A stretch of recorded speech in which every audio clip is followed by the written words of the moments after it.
Hey guys, आज हम बात करने वाले हैं केमिस्ट्री के फर्स्ट चैप्टर के बारे में। That is some basic concept of chemistry. तो फर्स्ट चैप्टर में हम केमिस्ट्री के बहुत सारे बेसिक कॉन्सेप्ट्स के बारे में बात करने वाले हैं। ये कौन से कॉन्सेप्ट है? ये वही कॉन्सेप्ट है जो आपने कभी 6, 7, 8, 9, 10th में पढ़े थे। ओके, वही सारे कॉन्सेप्ट हम यहाँ पर रिपीट करने वाले हैं और फर्स्ट चैप्टर में उन्हीं कॉन्सेप्ट का मिला जुला मैटर हम यहाँ पर पढ़ने वाले हैं। ठीक है, तो सबसे पहले इस चैप्टर में मैं स्टार्ट करूंगा केमिस्ट्री। केमिस्ट्री है क्या एक्चुअल में? केमिस्ट्री तो आपने कभी सुना होगा कि दो लोग जब आपस में अच्छे से बात करते हैं या फिर दोनों एक दूसरे को सपोर्ट करते हैं तो हम उनके बारे में क्या बोलते हैं कि यार इन दोनों के बीच में केमिस्ट्री बहुत अच्छी है। हम कभी भी इस तरह से थोड़ी बोलते हैं उन्हें कि यार इन दोनों के बीच में बायो अच्छी है, इन दोनों के बीच में फिजिक्स अच्छी है या मैथ्स अच्छी है। हम हर बार क्या वर्ड यूज़ करते हैं? इन दोनों के बीच में केमिस्ट्री काफ़ी अच्छी है। तो यहाँ पर केमिस्ट्री वर्ड का मतलब क्या है? एक्चुअली हम उन दोनों के बीच में होने वाले इंट्रैक्शन के बारे में बात कर रहे हैं। ओके, और इसको यहाँ पर कैसे रिलेट करेंगे? यहाँ पर किन चीज़ों का इंट्रैक्शन करवा रहे हैं हम? एक्चुअली यहाँ पर हम मैटर, सब्सटेंस या मैटर के जो पार्टिकल्स हैं उनके बीच में होने वाले इंट्रैक्शन की बात करते हैं। इस वजह से हम इसे क्या बोलते हैं? केमिस्ट्री। तो आई होप आपको समझ आया होगा कि हम एक्चुअली केमिस्ट्री को केमिस्ट्री बोलते क्यों हैं। ओके, इसकी स्टार्टिंग करने से पहले हमें पता होना चाहिए कि हमारी लाइफ में केमिस्ट्री कहाँ पर काम आती है। तो सबसे पहले मैं आपको बता रहा हूँ इम्पॉर्टेंस ऑफ केमिस्ट्री। तो केमिस्ट्री का सबसे बड़ा यूज़ हमारी लाइफ में है मेडिसिन्स के लिए। हम सब जानते हैं अगर केमिस्ट्री पॉसिबल नहीं होती तो आज हम मेडिसिन्स भी बना नहीं पाते। ओके, और उसके अलावा वैसे तो लगभग हर इंडस्ट्री में केमिस्ट्री का यूज़ होता है, लेकिन फिर भी कौन कौन सी वो कोर इंडस्ट्रीज़ है जहाँ पर केमिस्ट्री का यूज़ होता है। तो देखें, सबसे पहली इंडस्ट्री पॉलीमर इंडस्ट्री। लाइक हम बनाए पीवीसी, पॉलीविनाइल क्लोराइड। पीवीसी के अपने पाइप या गेट बनते हुए देखे होंगे। Next bakelite. Bakelite hard substance बनाने में काम आता है। फॉर एग्जांपल यूटेंसिल्स जो होते हैं उनके हैंडल बनते हैं या फिर कॉम बनता है, वो बेकेलाइट का बनता है। टेफ्लॉन की कोटिंग होती है, नायलॉन का थ्रेड बनता है, इसकी रोप बनती है। इसके अलावा कुछ और पॉलीमर होते हैं लाइक पॉलीथीन। तो पॉलीथीन हम कई बार काम में लेते हैं, गवर्नमेंट ने उसको बैन भी किया हुआ है कई जगह। तो ये सब क्या है? ये पॉलीमर है और ये बिना केमिस्ट्री के नहीं बनाए जा सकते। नेक्स्ट इंडस्ट्री आती है, ये भी पॉलीमर से ही रिलेटेड है, that is synthetic rubber. Okay, next paint जो होते हैं, वार्निशेस जो बनती है, ओके, लुब्रिकेंट्स जो बनते हैं, ये सब भी हम केमिस्ट्री के बेसिस पे ही बनाते हैं। सीमेंट, कई लोग ऐसा सोचते हैं सीमेंट में कौन सी केमिस्ट्री है, सिर्फ मिट्टी पत्थर को लेकर के पीस के सीमेंट बना देंगे। नहीं, केमिस्ट्री में भी इन प्रोपोर्शंस का, उनके बीच होने वाले इंट्रैक्शंस यानी रिएक्शंस का ध्यान रखना होता है जिससे प्रॉपर सीमेंट बनती है। Next glass, ceramic industries, petrochemical industries हो गई या फिर मेटलर्जी हो गई। मेटलर्जी आपने 10th में भी पढ़ा होगा, जिसमें आपने रोस्टिंग, कैल्सिनेशन, बहुत सारे ओर्स लिए होंगे, उनको अच्छे से इम्प्योरिटीज रिमूव की होगी और उसको मेटल में कन्वर्ट किया होगा। तो वो सब मेटलर्जी प्रोसेसेस हैं और ये केमिस्ट्री में आते हैं। नेक्स्ट हम बात करें, एग्रीकल्चर में भी केमिस्ट्री का बहुत बड़ा रोल है। वहाँ पे फर्टिलाइजर्स हो गए, वहाँ पे इंसेक्टिसाइड्स हो गए, या फिर हम बात करें प्रिजर्वेटिव्स हो गए, ये सब के सब हम काम में लेते हैं, वो केमिस्ट्री की ही देन है। नेक्स्ट हम बात करें जनरल यूज़। केमिस्ट्री का जो जनरल यूज़ है हमारे डेली रूटीन लाइफ में, हम सोप की फॉर्म में, डिटर्जेंट की फॉर्म में, या टूथपेस्ट या कॉस्मेटिक्स, ऑयल, परफ्यूम, ये सब बताते हैं कि हम डेली रूटीन लाइफ में भी कितना यूज़ करते हैं केमिस्ट्री को।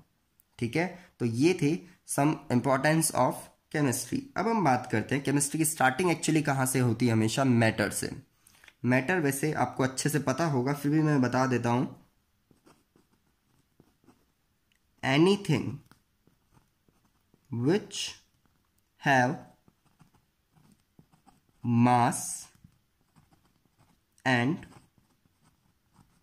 occupy space is known as matter। तो मैटर क्या होता है? जब भी कहीं पे कोई सब्सटेंस या कोई भी थिंग जो मास रखती है और स्पेस ऑक्यूपाई करती है, वो सभी क्या होती है? वो मैटर होती है। इसमें ध्यान देना, मास एक इम्पॉर्टेंट फैक्टर है, स्पेस सेकेंडरी फैक्टर है, क्योंकि स्पेस कई बार कुछ नहीं होता तब भी क्रिएट हो जाता है, लेकिन मास होगा तो स्पेस क्रिएट होगा ही होगा, उसे हम मैटर कहेंगे। ठीक है, हम मैटर को आइडेंटिफाई करें अगर, तो हम बात करें तो उसको हम क्या कर सकते हैं, हम उसको टच कर सकते हैं। अगर टच नहीं कर पा रहे हैं तो हम उसकी ऑडोर को स्मेल कर सकते हैं, ठीक है। अगर ये भी नहीं कर पा रहे हैं तो हम उससे टेस्ट कर सकते हैं। ये कुछ यूनिक कैरेक्टरिस्टिक किसकी होती है, मैटर की। तो स्मेल और टेस्ट जो ये फीलिंग नहीं है, ये एक्चुअली वो मैटर है, वो आपके कांटेक्ट में आ रहा है और उस वजह से आप उसकी कैरेक्टरिस्टिक को फील कर पा रहे हैं। ओके, मीन्स जहाँ भी आप कुछ भी टच कर पा रहे हैं, कुछ भी स्मेल कर पा रहे हैं या फिर किसी भी चीज़ का टेस्ट ले पा रहे हैं, तो इसका मतलब वहाँ पर क्या प्रेजेंट है, वहाँ पर मैटर प्रेजेंट है। ओके, मैटर को और अच्छे से समझने के लिए हम इसकी कुछ फंडामेंटल प्रॉपर्टीज के बारे में बात करते हैं। तो fundamental properties of particles of matter होती क्या है एक्चुअल में, ठीक है। तो ध्यान रखना, हम मैटर की बात नहीं कर रहे हैं, हम मैटर के पार्टिकल्स की प्रॉपर्टीज की बात कर रहे हैं। इसी से आगे की सारी स्टेट्स डिसाइड होने वाली है। ओके, तो फर्स्ट है अट्रैक्शन फोर्सेस के बेसिस पे। तो ये क्या है, the particles of matter attract each other. तो हम सब जानते हैं कि पार्टिकल के मैटर क्या करते हैं, एक दूसरे को अट्रैक्ट करते हैं, इसीलिए तो एक दूसरे को होल्ड करके रख पाते हैं। तो फर्स्ट प्रॉपर्टी जो है वो पार्टिकल्स की, हम किसके बेस पे लेने वाले हैं, attraction forces between the particles के बेस पे लेने वाले हैं, ठीक है। Now the second point is the particles of matter are in constant state of motion. Particles हमेशा क्या करते हैं, कॉन्टिन्यूसली मूव करते रहते हैं, ठीक है। तो सेकेंड प्रॉपर्टी जो हम लेने वाले हैं that is continuously movement of the particles। तो constant state of matter, इन दोनों के कॉम्बिनेशन से ही मैटर की अलग अलग स्टेट्स बनती है, ये हमेशा ध्यान रखना, इसलिए इन्हें फंडामेंटल प्रॉपर्टी कहा जाता है। ओके, कुछ डिटेल में आपको बता दूं इस मोशन के बारे में। पार्टिकल्स हमेशा मोशन करते रहते हैं, इस मोशन का नाम है थर्मल मोशन। क्या नाम है मोशन का, थर्मल मोशन। थर्मल मोशन क्यों कहा गया, क्योंकि ये कुछ ना कुछ एनर्जी ऑक्यूपाई करता है, उस एनर्जी की वजह से पार्टिकल्स हर वक्त मूव करते रहते हैं, ठीक है। अब थर्मल मोशन जिस एनर्जी की वजह से है, तो वो कौन सी एनर्जी जो इसके लिए रेस्पॉन्सिबल है, दैट इज काइनेटिक एनर्जी। कौन सी एनर्जी रेस्पॉन्सिबल है, काइनेटिक एनर्जी। ओके, नाउ ये काइनेटिक एनर्जी मोशन क्यों करवाती, करना क्या चाहती है ये, actually it tries to move the particles, it tries to move the particles away from each other, away from each other. तो ये क्या करना चाहती है, ये काइनेटिक एनर्जी थर्मल मोशन करवा करके पार्टिकल्स को एक दूसरे से दूर ले जाना चाहती है, ठीक है। काफी सिंपली आपको समझ आ गया होगा कि एक्चुअल में यहां पर क्या हो रहा है, ठीक है।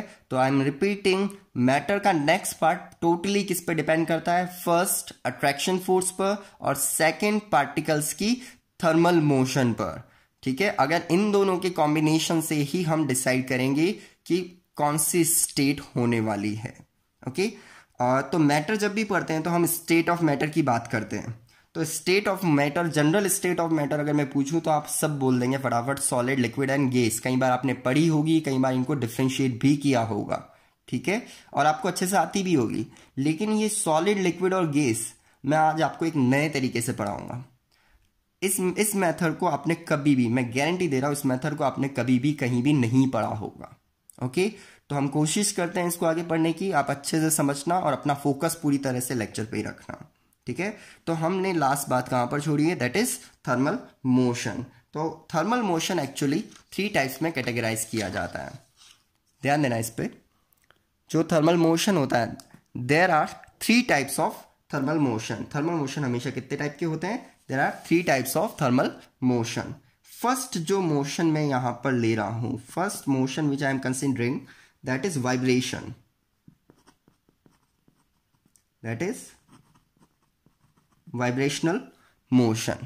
okay, अब वाइब्रेशन मोशन एक्चुअली होता क्या है कि सपोज ये पार्टिकल है, ये अपनी मीन पोजीशन पे ही up down up down up down हिल रहा है अपनी मीन पोजीशन यानी सपोज ये इसकी मीन पोजीशन हुई, ये इसकी फिक्स रिलैक्स पोजीशन हुई, इसी से ये साइड में जा रहा है, फिर वापस वहीं आ रहा है, फिर वापस दूसरी तरफ डिस्प्लेस हो रहा है, फिर वहीं आ रहा है। तो जहां पर ये बार बार आ रहा है, जहां पर ये कंफर्टेबल है, वो पोजीशन इसकी कौन सी हुई? Mean position. ओके, तो पार्टिकल जहां भी अपनी मीन पोजीशन के आसपास ही मोशन करते हैं तो उस मोशन को हम कौन सा मोशन बोलते हैं? Vibrational motion. एक्चुअली अगर मैं इसको टेक्निकल लैंग्वेज में लिखूं तो that is to and fro motion. कौन सा मोशन हुआ? To and fro motion across mean position, across mean position. ठीक है, एनी डाउट? तो टू एंड फ्रो मोशन हमें जब भी देखने को मिलेगा तो वो कौन सा होगा? वाइब्रेशनल मोशन होगा।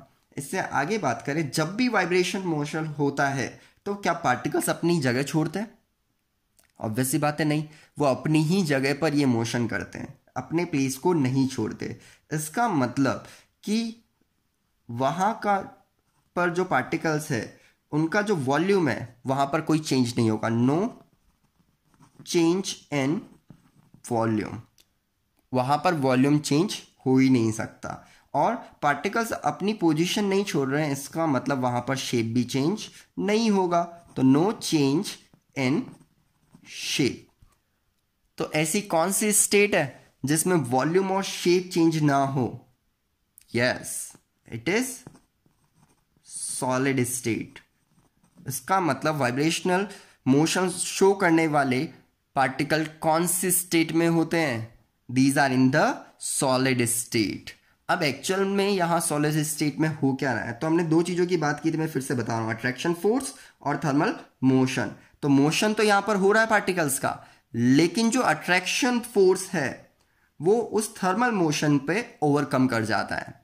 इसका मतलब पार्टिकल्स एक दूसरे को होल्ड करके रखते हैं और मोशन भी करते हैं। तो दोनों में जो विनर है वो कौन है? वो होल्ड करके रखने वाला अट्रैक्शन फोर्स। इस वजह से पार्टिकल अपना शेप चेंज नहीं करते, और शेप चेंज नहीं होता तो वॉल्यूम भी चेंज नहीं होता है। तो मैं यहां पर लिख सकता हूं, attraction force overcomes thermal motion, thermal motion. Simple. Now next, second motion. जो सेकंड मोशन है जिसकी हम यहां बात करने वाले हैं, that is rotational motion. Okay, कौन सा मोशन है ये? Rotational motion. तो इस रोटेशनल मोशन को पहले तो अच्छी तरह से समझना। सबसे पहले तो हमें पता चल रहा होगा कि यहाँ पर रोटेशन हो रहा होगा, यहाँ पर रोटेट कर रहे होंगे पार्टिकल्स। लेकिन पार्टिकल्स का मोशन कैसे होता है देखना। सपोज कि ये मेरे पास दो पार्टिकल्स है, ये एक दूसरे से जॉइंट है इस तरीके से। ओके, तो ये एक दूसरे से दूर नहीं जाते, आई एम रिपीटिंग, ये एक दूसरे से दूर नहीं जाते, बस एक दूसरे के रेस्पेक्ट में इस तरह से मोशन करते हैं। ध्यान रखना, इनका कांटेक्ट नहीं छूटता है, ये एक दूसरे के कांटेक्ट में रहते हैं, लेकिन रहते हुए इस तरीके से मोशन करते हैं। तो ये मोशन जो होगा हमारा, ये कौन सा मोशन होगा? That is rotational motion. Okay, तो बहुत इजीली समझ आ गया होगा आपको कि रोटेशनल मोशन क्या होता है। अब समझना कि यहां पर जो मोशन हो रहा है, टेक्निकली मैं बोल सकता हूं, यहां पर जो पार्टिकल्स है दे रोटेट अराउंड ईच अदर। क्या वो एक दूसरे के रेस्पेक्ट में रोटेट करते हैं? करेक्ट। और जब वो एक दूसरे के रेस्पेक्ट में है, इसका मतलब उनका कांटेक्ट तो एक दूसरे से चेंज हुआ ही नहीं। जब वो कांटेक्ट ही चेंज नहीं हुआ, यानी उन दोनों के बीच की डिस्टेंस ही चेंज नहीं हुई, तो वॉल्यूम भी चेंज नहीं होगा। इसका मतलब यहां पर वॉल्यूम रिमेन कांस्टेंट, तो there is no change in the volume. लेकिन पार्टिकल कभी इधर जा रहे हैं, कभी उधर जा रहे हैं, अपनी पोजीशन उसके अराउंड तो दूसरे पार्टिकल के रेस्पेक्ट में तो चेंज कर रहे हैं, तो इसका मतलब उसका शेप चेंज हो जाएगा। ओके, तो यहां पर नो फिक्स्ड शेप, यहां पर शेप उसका फिक्स नहीं रहने वाला है। ओके, और ऐसी कौन सी स्टेट है जिसमें वॉल्यूम तो कांस्टेंट होता है लेकिन शेप फिक्स नहीं होता? तो वो है हमारी लिक्विड स्टेट। ओके, कौन सी स्टेट हुई? Liquid state. इजीली आपको समझ आ गया होगा। अब बात करते हैं इससे आगे। नेक्स्ट आ रहा है यहां पर कौन कौन से मोशन यहां पर हमें देखने को मिला था। अट्रैक्शन फोर्स ओवरकम कर गए थे थर्मल मोशन को। यहां पर क्या हो रहा है? यहां पर दोनों ऑलमोस्ट रिलेटिव रहते हैं, इस वजह से हमें यहां पर वाइब्रेशनल एंड रोटेशनल दोनों ही मोशन देखने को मिलते हैं। ये चीज ध्यान रखना, ठीक है। हमें यहां पर वाइब्रेशनल मोशन भी देखने को मिलता है और रोटेशनल मोशन भी देखने को मिलता है। जो थर्ड है, थर्ड मोशन, वो कौन सा है? ये है ट्रांसलेशनल मोशन। कौन सा मोशन है? Translational motion. इस मोशन में क्या होता है? पार्टिकल पूरी तरह से इंडिपेंडेंट हो जाते हैं। वो किसी भी दूसरे पार्टिकल से उनका कोई लेना देना नहीं होता। और पार्टिकल अगर इंडिपेंडेंट हो गए तो इंडिपेंडेंटली ही मूव करेंगे और इस वजह से वो एक दूसरे के रेस्पेक्ट में कोई मोशन शो नहीं करेंगे। तो मैं यहां पर लिख सकता हूं particles move independently of each other. Particles move independently of each other.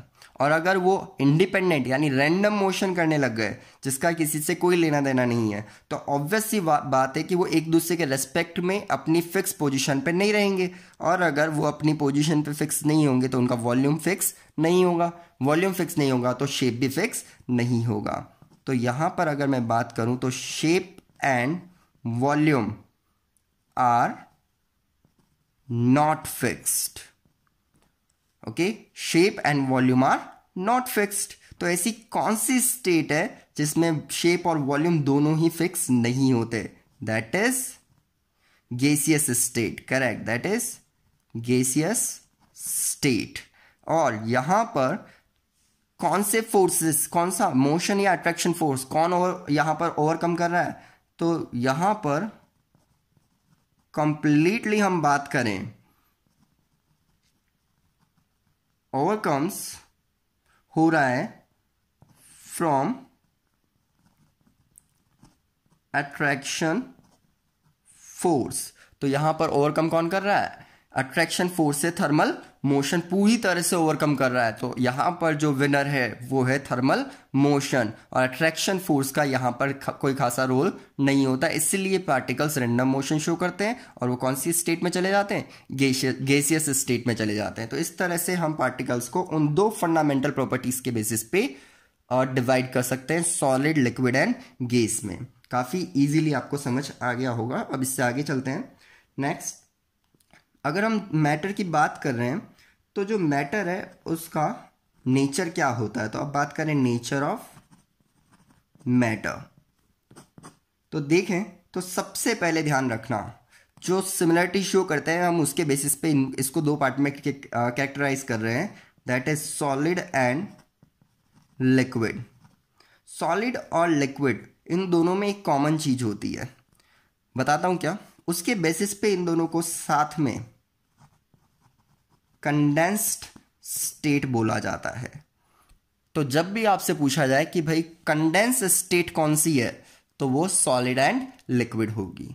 Okay, तो कंडेंस स्टेट हमेशा कौन सी होगी? Solid and liquid. ऐसा क्यों? क्योंकि ये दोनों के दोनों ऑलमोस्ट नॉन कंप्रेसिबल होते हैं। दोनों के दोनों ऑलमोस्ट नॉन कंप्रेसिबल होते हैं और इस वजह से ये कौन सी स्टेट होती है? ये कंडेंस स्टेट होती है। ओके, लेकिन अगर मैं बात करूं लिक्विड, तो लिक्विड को हम गैस के साथ भी रख सकते हैं। ओके, और लिक्विड और गैस की अगर हम साथ में बात कर रहे होते हैं तो इनको हमेशा हम क्या बोलते हैं? These are fluids. ये साथ में क्या होते हैं, फ्लूइड्स होते हैं। फ्लूइड्स क्या होते हैं, क्या ये दोनों एक फ्लो कर सकते हैं, दे कैन फ्लो, और जो भी साथ में फ्लो कर सकते हैं, जो भी फ्लो कर सकते हैं, उन सभी सब्सटेंसेस को हम क्या बोलते हैं, फ्लूइड। तो कौन कौन से स्टेट में मैटर फ्लो कर सकता है, यस, लिक्विड में भी फ्लो कर सकता है और गैसेस में भी फ्लो कर सकता है। इस वजह से इन दोनों को हम क्या बोलते हैं, इन दोनों स्टेट्स को हम बोलते हैं फ्लूइड। ओके, नाउ नेक्स्ट, अब हम बात करें स्टेट्स ऑफ मैटर। वैसे तो हमने यही बात कर ली, हमें तीनों स्टेट्स मिल गई थी, solid state, liquid state and gases state, ठीक है। और ये तीनों हम रेगुलरली पढ़ते भी आ रहे हैं। लेकिन इसके अलावा 2 स्टेट्स 9th क्लास में हमने और पढ़ी थी, वो क्या थी, तो एक बार हम देखें अगर इसको, तो फर्स्ट स्टेट है मेरी बोस आइंस्टाइन कंडेंसेट। अब तो इस कंडेंसेट का वर्ड, इस कंडेंसेट का मतलब आप बहुत अच्छे से समझ गए होंगे, ठीक है, Bose Einstein condensate.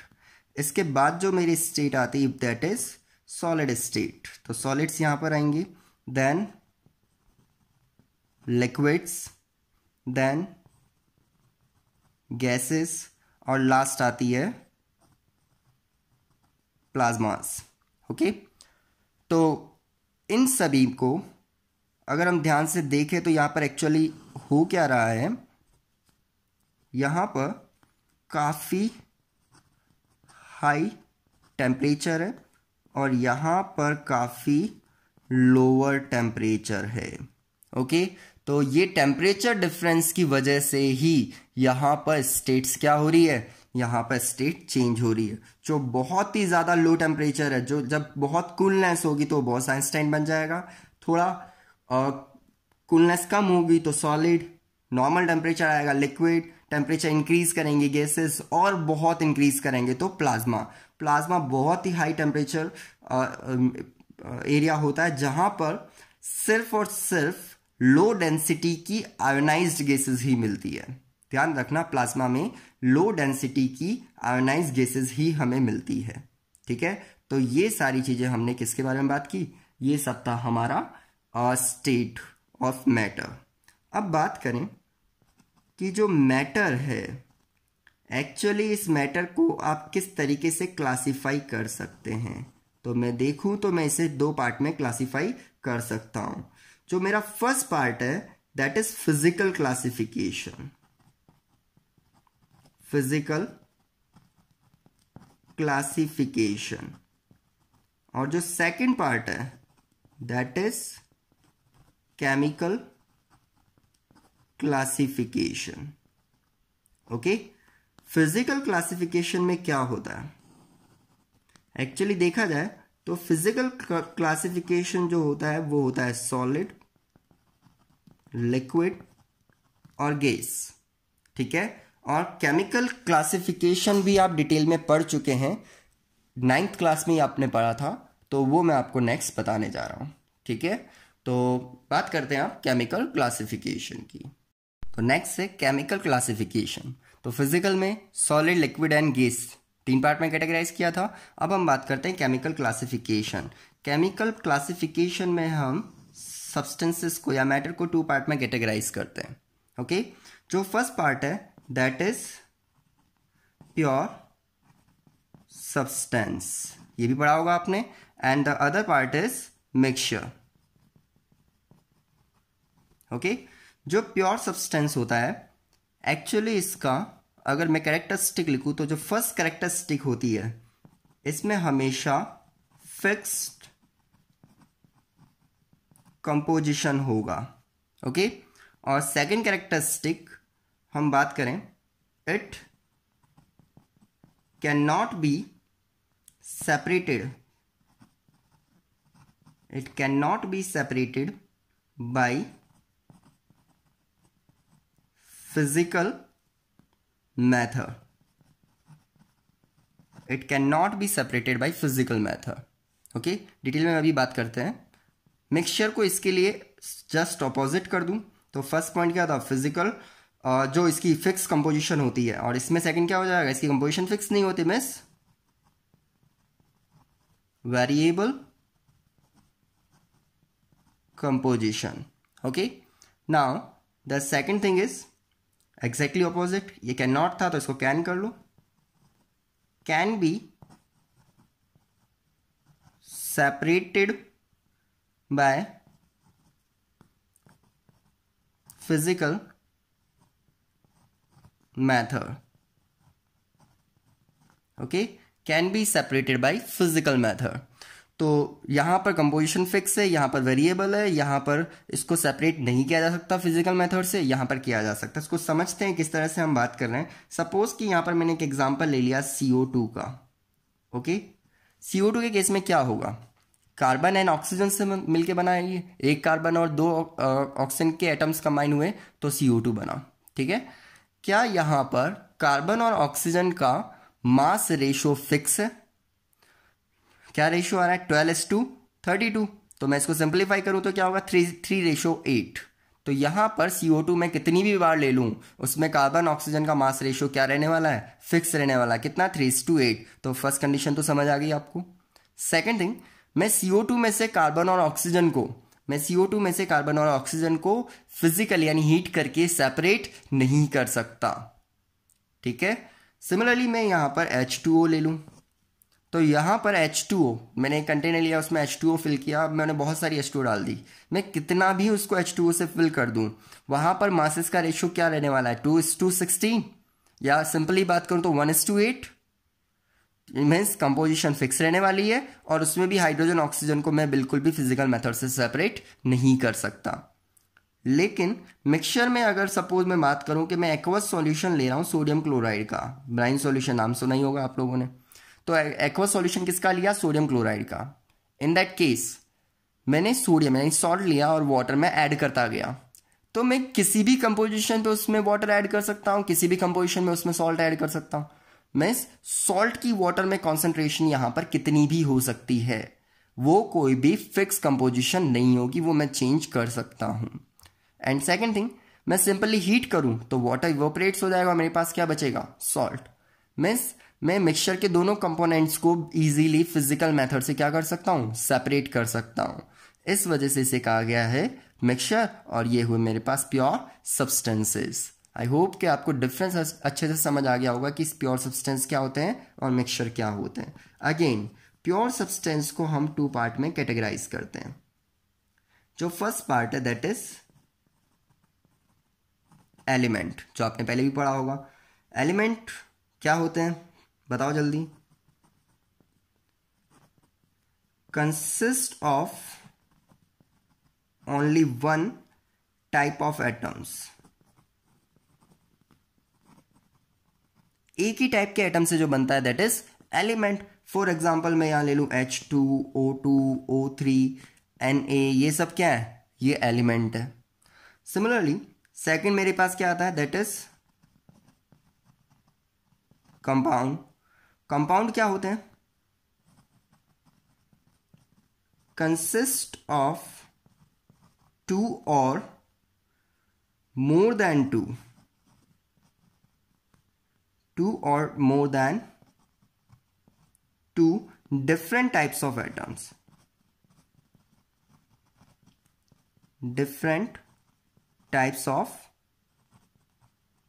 atoms. Okay, for example CO2, H2O, NH3।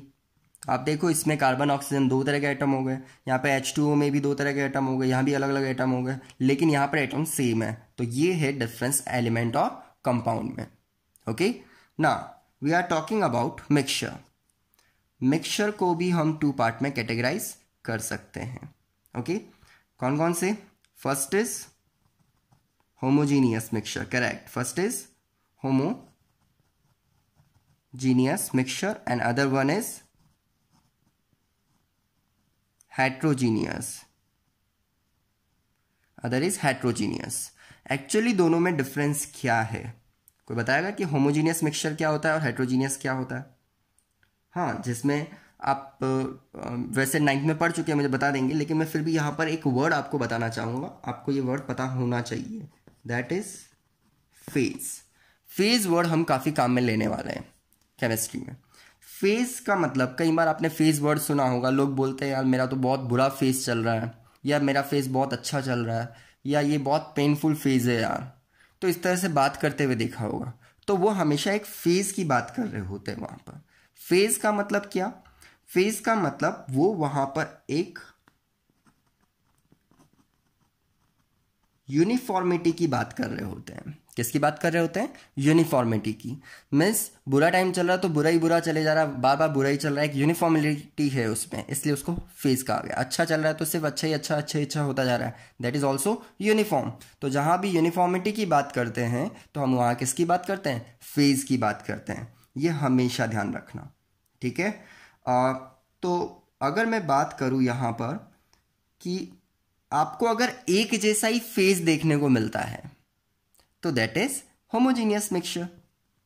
Simple, कि आपको एक जैसा ही फेज यानी यूनिफॉर्मिटी देखने को मिलती है तो वो मिक्सचर कौन सा होगा? That is homogeneous mixture. तो मैं यहां पर लिख सकता हूं uniform composition throughout the solution is known as homogeneous mixture। और हेट्रोजीनियस में हमें फेजेस अलग अलग देखने को मिलते हैं। एक एग्जांपल के थ्रू मैं आपको एक्सप्लेन करता हूं। सपोज कि मैंने ये एक कंटेनर लिया, ओके, इसमें मैंने यहां पर वाटर फिल कर दिया, ओके, और इसमें मैंने ऐड किया बेंजीन। ध्यान रखना नीचे वाटर है और मैंने यहां से ऐड किया बेंजीन, ओके। तो यहां पर इन दोनों के इंट्रैक्शन पे मुझे एक लेयर दिखाई देगी, ठीक है। इन दोनों के इंट्रैक्शन पे मुझे क्या दिखाई देगी? एक लेयर। और इसमें जो ऊपर वाला पार्ट है उसमें बेंजीन होगा। तो क्या मैं उसको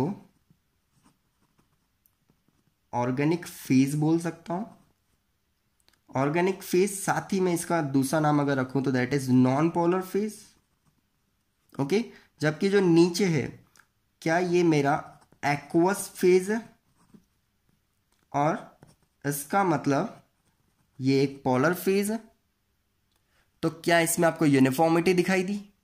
नहीं, यहां पर फेज अलग अलग हो, तो जिसमें एक ही फेज काम आए वो आपका कौन सा मिक्सचर होगा? होमोजीनियस। मीन्स यहां पर ओनली वन फेज होगा, ठीक है। लेकिन यहां पर बात करें तो ये नॉन यूनिफॉर्म कंपोजिशन होगी और मोर देन वन फेज होगा, ठीक है। तो रिपीट कर रहा हूं, होमोजीनियस मिक्सचर के लिए यूनिफॉर्म कंपोजिशन होगा यानी वन फेज होगा, और हेट्रोजीनियस मिक्सचर के लिए नॉन यूनिफॉर्म कंपोजिशन होगा और वहां पर एक से ज्यादा फेज अवेलेबल होंगे। काफी इजीली आपको समझ आ गया होगा। ये था मैटर और उसका क्लासिफिकेशन। साथ ही आपको स्टेट इंटरचेंजिंग भी आनी चाहिए। सपोज मेरे पास तीनों स्टेट्स हैं, वो इस तरह से लिखिए, that is gas, that is liquid, and the last one is solid। तो ये इंटरचेंज कैसे होती है? सबसे पहले अगर मैं लिक्विड को हीट करूं तो वो क्या बनता है? गैस। इस प्रोसेस को हम बोलते हैं इवेपोरेशन, ओके। नेक्स्ट हम बात करें कि गैस अगर लिक्विड में कन्वर्ट होती है, क्या कहेंगे इसको? Yes, that is condensation, okay. Now next, अगर लिक्विड सॉलिड में कन्वर्ट हो जाए तो वो क्या होगा? That is freezing, okay. And अगर सॉलिड लिक्विड में कन्वर्ट हो तो ये क्या होगा? That is melting, correct. Next अगर मैं बात करूं, अगर हम लोग सॉलिड को डायरेक्टली गैस में कन्वर्ट करते हैं तो that is sublimation, that is sublimation. और अगर गैस सॉलिड में कन्वर्ट हो जाए तो इसको हम बोलते हैं deposition. Okay, that is deposition. ये ट्राइंगल आपने पहले भी पढ़ा होगा, ठीक है। यहां पर ध्यान देना, एक ऐसी सिचुएशन जब गैस और लिक्विड दोनों इक्विलिब्रियम फेज में आ जाए, दोनों फेजेस जो है वो इक्विलिब्रियम में हो, तो उस वक्त इसको हम बोलेंगे बॉइलिंग पॉइंट, ठीक है। ध्यान देना, बॉइलिंग पॉइंट यहां पर कहा जाएगा उस टेम्परेचर को। और जिस टेम्परेचर पर सॉलिड और लिक्विड दोनों फेजेस इक्विलिब्रियम में आ जाए तो उसको हम बोलेंगे फ्रीजिंग पॉइंट या फिर मेल्टिंग पॉइंट। ऐसे ही यहां पर होगा sublimation point. Okay, freezing point melting point same ही होते हैं, तो कंफ्यूज ना हो इसके लिए, ठीक है। तो काफी इजीली बिल्कुल जीरो लेवल से हमने केमिस्ट्री स्टार्ट की है, बिल्कुल जीरो लेवल से, और हम बहुत अच्छे से केमिस्ट्री पढ़ने वाले हैं। आपको हर एक चीज समझ आएगी। आज तक आपको अगर केमिस्ट्री समझ भी नहीं आई है तो भी आप टेंशन ना लें, हम बिल्कुल जीरो से स्टार्ट कर रहे हैं और आपको हर चीज बहुत डिटेल में मैं पढ़ाने वाला हूँ। बस आपको रेगुलरिटी रखनी है और जो भी होमवर्क दिया जाए वो जल्दी से जल्दी कंप्लीट करना है, ठीक है। तो नेक्स्ट लेक्चर में हम बात करेंगे फिजिकल और केमिकल प्रॉपर्टीज को कैसे मेजर करेंगे और वो होती क्या है एक्चुअल में, ठीक है। Thank you.